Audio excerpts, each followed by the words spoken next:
eh, pemilu tahun 4 tahun yang lalu ya, itu kan ada banyak orangnya mati ya. Kenapa ya? Siapa yang bikin ya, Pak Tobing?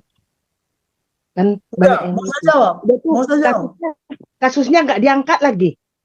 Iya. Kayaknya kasih duit, mulutnya diam. Padahal anaknya mati kena racun atau kena apa gitu. Nggak tahu ya.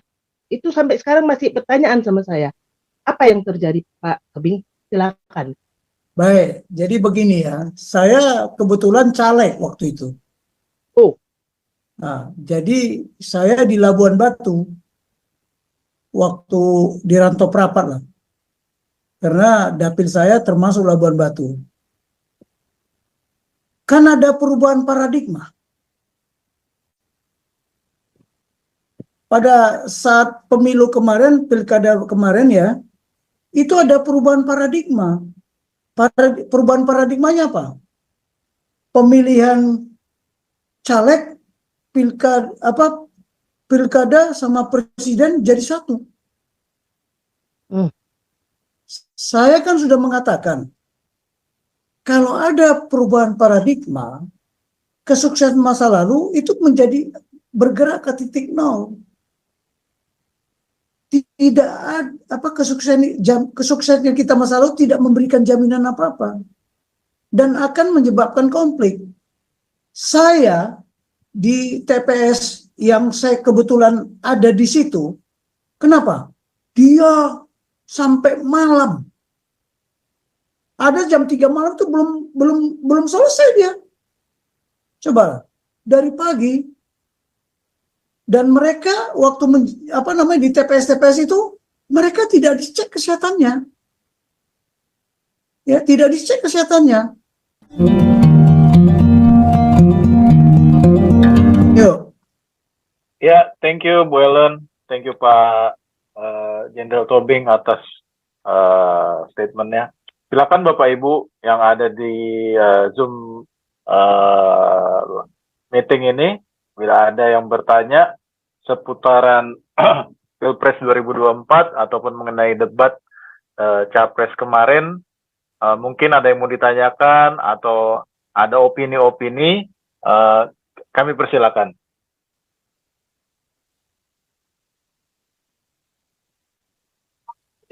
Oke, yuk. Nanti datang ajudan saya biar dibuka file saya itu terkunci tadi. Tapi nggak apa-apa lah, kita diskusi aja dulu.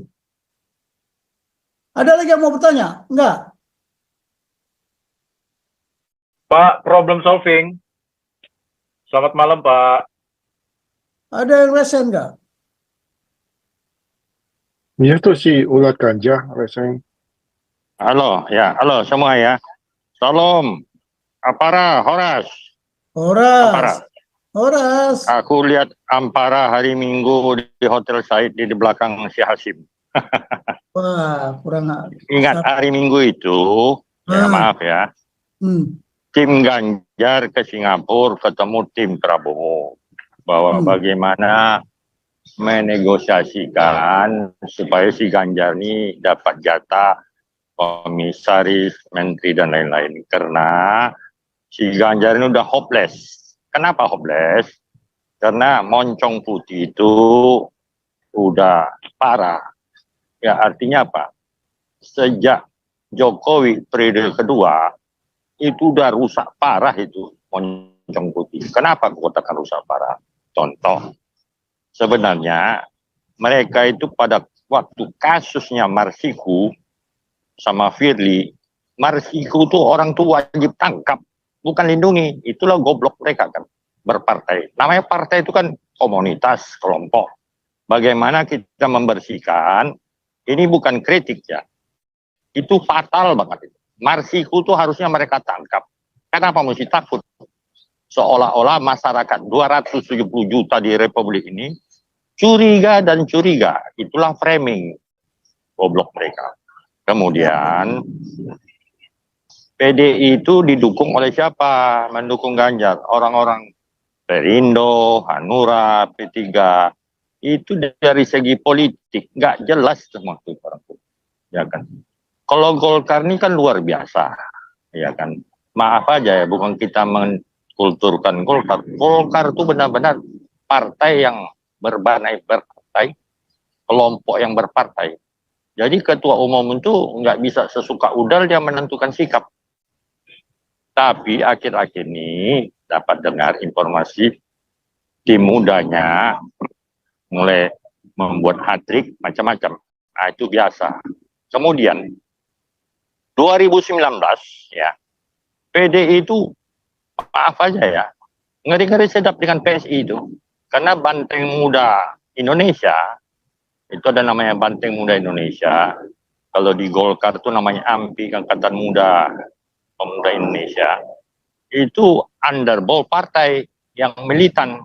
Karena PDI itu kan harus akui dong, bukan hanya di DPP yang menentukan, itu DPC, DPD, dari bawah itu yang menentukan partai itu layak apa enggak ya dari bawah, bukan dari atas. Ya, kecuali perusahaan, nah, ini kan partai.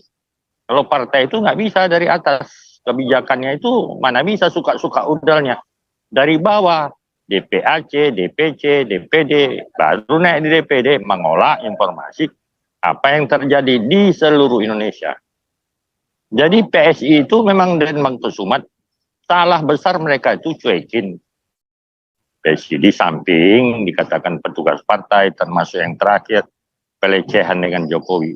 Saya juga sebagai presiden, maaf ya, bini saya, anak cucu saya mengamuk itu sama saya. 4,5 tahun loh Jokowi itu menderita, dibuat moncong putih, ya kan. Alangkah naifnya, ya kan, mereka itu terhadap seorang negarawan diperlakukan seperti bocil, sampai anaknya pun dibully, ya segala macam. Coba perhatiin ya, begitu Jokowi dibully, PDI ada mendukung nggak? Membela?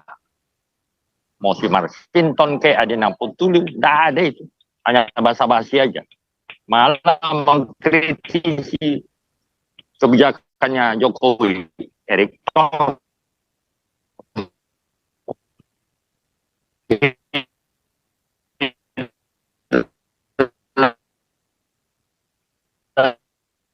dibilang mengkono begitu, si Adian yang itu ditunjuk pula jadi wakil ketua tim. Jadi maaf, PDI itu maaf ya, auranya udah hilang itu. Lihat aja nanti 2024 ini, merosot tajam itu. Yang naik nanti Gerindra, ya mungkin Golkar naik, Nasdem apalagi, ya udah jungsep lah itu. Ya PSI apalagi, PSI itu luar biasa itu, berebut orang masuk situ, magnetnya luar biasa. Kenapa? 54% itu kan Gen Z sama Gen Y kan.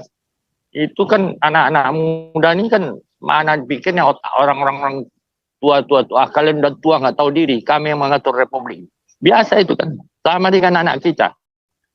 Tapi nggak usah banyak ngomong, kami yang ngatur, kami yang tahu. Ya, maaf aja ya, bukan melecehkan orang tua. Jadi kalau kita lihat debat saja yang ketiga kali, 1 kali, 2 kali, 3 kali, fatal total mereka itu. Tidak bisa menyaingin 02. Apapun alasannya tidak bisa. Masa dipaksakan si Ganjar? Tunjuk kemana staf ahli kau yang ngerti? Itu kan goblok kali statementnya itu kan. Jadi demokrasi apa yang dia pakai? Itu kan rahasia negara. Fedi Simbolon pernah bilang di Komisi 1 kan. Kita terbuka aja. Mana boleh? Prabowo itu bukan bodoh, dia bukan nggak mampu berkomunikasi. Cuma ada tepo selero. Kalau dia ngomong dikatakan kejam, ya kan, difitnah lah, membunuh menyandra orang. Udah dibilang kok, saya kembalikan kok orang-orang yang saya culik. Tapi yang bukan saya culik, masa dituduh juga sama saya? Itu kan penumpang gelap. Jadi maaf, bukan kita membela ya. Kalau kita bicara tentang Palestina yang dikatakan Bung Karno dulu, itu paradigmanya kan udah beda sekarang berapa puluh tahun.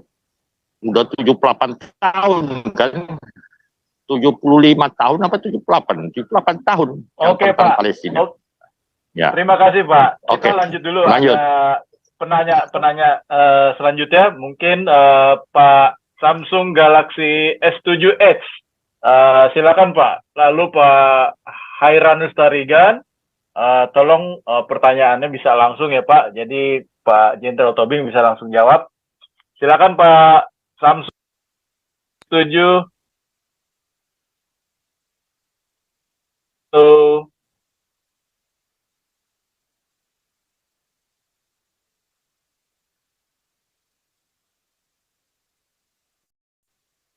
Atau Pak Halo. Hairanus, Pak Samsung Halo. ya? Silakan Pak. Oh iya, Halo. silakan. Iya, Halo, dengar. silakan. Masuk ya, masuk. Ah, iya. Udah bisa mulai ya, Pak Tobing. Iya. Lanjut. Oke. Ya, ada pertanyaan aku udah dari mulai pemilu tahun 4 tahun yang lalu ya. Itu kan ada banyak orangnya mati ya. Kenapa ya? Siapa yang bikin ya, Pak Tobing? Kan banyak yang Mau saya mati. jawab? Udah tuh Mau saya jawab? kasusnya nggak diangkat lagi. Iya. Kayaknya kasih duit, mulutnya diam. Padahal anaknya mati kena racun atau kena apa gitu. Nggak tahu ya. Itu sampai sekarang masih pertanyaan sama saya. Apa yang terjadi, Pak Tobing? Silakan. Baik, jadi begini ya. Saya kebetulan caleg waktu itu. Oh. Nah, jadi saya di Labuan Batu waktu di Rantau Prapat lah. Karena dapil saya termasuk Labuan Batu. Kan ada perubahan paradigma. Pada saat pemilu kemarin, pilkada kemarin ya, itu ada perubahan paradigma. Perubahan paradigmanya apa? Pemilihan caleg, pilkada sama presiden jadi satu. Saya kan sudah mengatakan, kalau ada perubahan paradigma, kesuksesan masa lalu itu menjadi bergerak ke titik nol. Tidak ada kesuksesan kita masa lalu tidak memberikan jaminan apa-apa dan akan menyebabkan konflik. Saya di TPS yang saya kebetulan ada di situ, kenapa? Dia sampai malam. Ada jam 3 malam tuh belum selesai dia. Coba dari pagi. Dan mereka waktu di TPS itu mereka tidak dicek kesehatannya. Ya, tidak dicek kesehatannya. Ya, kita nggak tahu dia punya penyakit jantung atau apa. Kemudian pada saat siang dia tempat TPS-nya itu ditaruh di atas aspal. Pada saat penyusukan itu ya, panasnya bukan main. Kalau di daerah dingin nggak ada yang sakit, nggak ada yang mati. Loh, yang di TPS saya mati di situ, dia mati di tempat. Saya sendiri kepanasan. Nah, coba salah satu kelemahan TPS waktu pemilu kemarin, orang yang membawa kertas Yang membawa kertas untuk sah pemilu tidak menunjukkan KTP. Jadi ada orang yang udah mati, kartunya masih oke, tidak ditanya KTP-nya mana. Karena sudah banyak sekali orang.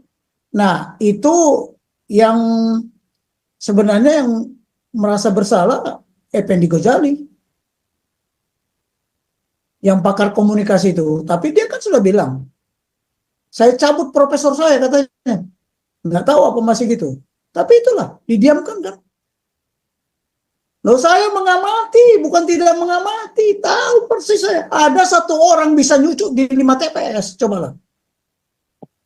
Ini pun nanti ya, seperti penyucukan itu ya. Apakah TPS itu mencocokkan KTP-nya? Itulah dulu bisa terjadi kecurangan ya di situ.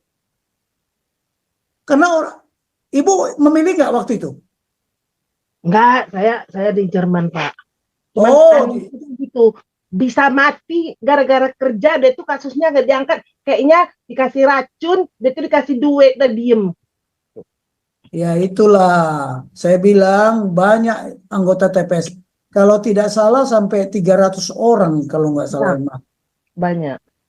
Iya, dan itu nggak akan mungkin nggak saya analisa. Saya analisa pernah dibicarakan kok di LC. Tapi dia nggak ngerti paradigma. Nggak ngerti paradigma. Ini juga ada perubahan paradigma nggak? Ada. Ada perubahan terminologi nggak? Terminologi yang membuat bingung. Cobalah. Ya kan? Anies, panglima diplomasi. Dia jadi presiden seolah-olah udah jadi panglima aja dia. Saya beritahu, di Undang-Undang Dasar kita tidak disebutkan presiden itu sebagai panglima tertinggi. Ini gara-gara Undang-Undang 50 dulu, waktu Bung Karno jadi presiden, itu iya. Dia panglima tertinggi, tapi kalau sekarang nggak ada lagi itu pemegang kekuasaan tertinggi. Pemegang lah. Jadi orang banyak yang tidak menguasai apa itu isi undang dasar itu loh. Termasuk undang-undang informasi tadi. Sebenarnya di PowerPoint saya ada, entah kenapa terkunci, nggak bisa dibuka. Di situ saya jelaskan semua. Mudah-mudahan ini, anak ini, ajudan saya datang, lagi menuju kemarin. Ya nanti kita bukalah. Tapi itulah Bu, Ibu di Jerman, ya masalahnya itu kalau Ibu nyucuk di Jerman sana nggak akan ada apa-apa. Mungkin musimnya masih musim dingin. Ya. Sampai sekarang nggak terjawab. Ya, tapi tidak terjawab, nggak tahu lah. Itu kan ditutupi. Ya. Saya, Pak Tobing, saya tambahin dikit ya. Halo Pak Tobing. Itu bukan di Indonesia doang, di Amerika ini yang Trump sekarang lagi bicara itu. Election yang tempo hari itu dia itu merasa disolimi itu gara-gara kalau di sini itu kan bisa namanya yang absentee ballot, jadi kita nggak usah ke tempat penusukan, kita bisa nusuk di rumah terus dikirim lewat pos. Nah problemnya itu pemerintah ini ngirim ballotnya itu tergantung dari data yang ada di dalam ini driver license SIM. Jadi biarpun orang yang udah mati, yang orang-orang ilegal yang punya SIM itu semua dikirimi. Jadi mereka bisa nyoblos di rumah terus dikirim. Yaitu yang kebocoran. Ini di Amerika loh Pak, 4 tahun yang lalu. Nah, tahun ini si Trump bilang katanya itu nggak fair buat kita. Jadi tahun ini election harus dihilangkan itu absentee ballot, nggak dihilangkan secara semua, tapi harus diteliti lagi. Kecuali kamu nggak bisa jalan, handicap, kamu nggak bisa nyetir, atau kamu lagi sakit di rumah sakit, nah itu bisa baru boleh pakai absentee ballot. Jadi kamu bisa nyoblos di rumah. Selain kamu masih bisa jalan, kamu masih bisa nyetir, kamu sehat walafiat, kamu harus datang ke tempat pemungutan suara dengan membawa kartu KTP atau kartu SIM, kartu driver license, itu SIM. Nah itu yang lagi disuarakan. Jadi bukan di Indonesia doang nih Pak Tobing. Orang yang udah mati bisa nyoblos. Nah itulah tambahan saya. Thank you. Mahalo. Itulah yang saya katakan. Karena demokrasinya voting. Kalau demokrasi Pancasila nggak seperti itu. Kita sudah mengkhianati undang-undang dasar kok. Apa yang ditulis di konstitusi sudah mengkhianati. Ya kan? Apakah Pak Harto itu dulu tidak konstitusional? Siapa bilang? Tapi dia diturunkan inkonstitusional. Ya kan? Ya karena ketua MPR-nya yang ngomong kan. Tapi dia juga yang bilang kan waktu mau jadi presiden periode ke-7, rakyat masih mempercayai Bapak jadi presiden. Yang menurunkan juga dia. Rakyat minta Bapak turun. Jadi kita ini orangnya paradok semua. Itu kan dulu Syarmoko itu. Ya kan? Jadi susahlah kita ngomong. Kalau sekarang sudah lain lagi. Dulu kan yang mengangkat presiden adalah MPR. Yang memberhentikan presiden juga ada MPR. Sekarang bisa nggak MPR? Nggak bisa. Sudah dia setara dengan DPR sama lembaga negara lainnya. Tidak ada majelis tinggi di kita sekarang ini.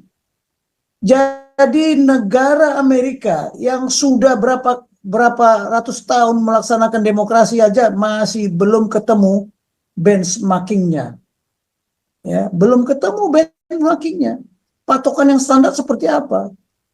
Saya mau beritahu di sini ya, Tuhan tidak suka demokrasi, ya, bukan engkau yang memilih aku, tapi akulah yang memilih engkau. Masa kita voting untuk presiden, sama untuk Tuhan? Tuhan, kami voting sekian orang. Nah, sekarang memilih Tuhan pakai apa? Enggak. Itulah contohnya. Dan Tuhan paling membenci dengan agama. Buktinya apa? Itu Saduki, Farisi itu, wah jago-jago agama kan? Kenapa dibilang sama si Farisi sama Saduki itu bilang dasar turunan ular beludak? Kenapa ular beludak? Kenapa bukan binatang lain atau dasar anjing, tapi dasar ular beludak? Ya, sedikit saja lah ya. Jadi demokrasi kita itu, demokrasi Pancasila itu udah benar. Permusyawaratan perwakilan, tidak banyak menghabiskan uang. Toh tetap jadi pimpinan. Sekarang ini coba. Kacau kita. Dan siapa yang merubah itu? Siapa ketua MPR-nya? Siapa presiden waktu itu? Sekarang bisa dicabut itu. MPR-nya udah nggak ada kok. MPR waktu dulu lah, beda MPR sekarang. Ini jadi bangsa ini selalu bermasalah. Dibikin sebagai apa? Kelinci percobaan. Jadi undang-undang dasar kita itu sudah out of the box oleh para founding fathers. Jadi kita tinggal melaksanakan apa yang di inbox-nya. Dari dulu, sejak kita merdeka sampai sekarang, nggak tahu itu melaksanakannya. Jadi beginilah, kita terlalu banyak orang merasa IQ-nya tinggi, SQ-nya bagus, apalagi EQ-nya bagus, tapi QI-nya nggak ada. Untuk apa? Tahu kualitas implementation. Jadi implementasinya itu QI. Jadi kalau implementasinya berkualitas, itu yang kita tuntut. Nah, saya melihat Pak Prabowo ini, saya bukan ngolor lah. Sampai sekarang pun saya nggak ketemu dia. Saya diam-diam aja, kurang ajar juga siapa para tadi itu. Dia tahu juga saya rupanya di acara di site itu. Tapi nggak apa-apa lah. Tapi saya nggak, saya imparsial. Mana yang benar itu yang saya dukung. Yang salah ya tidak. Jangan sampai rakyat kita ini menjadi bodoh dan tersesat, dikira itu udah benar si Ganjar sama si Anies itu. Oke, Pak Jenderal, ini ada yang ngantri, boleh lanjut ya Pak ya? Lanjut aja lah, lanjut. Nanti kita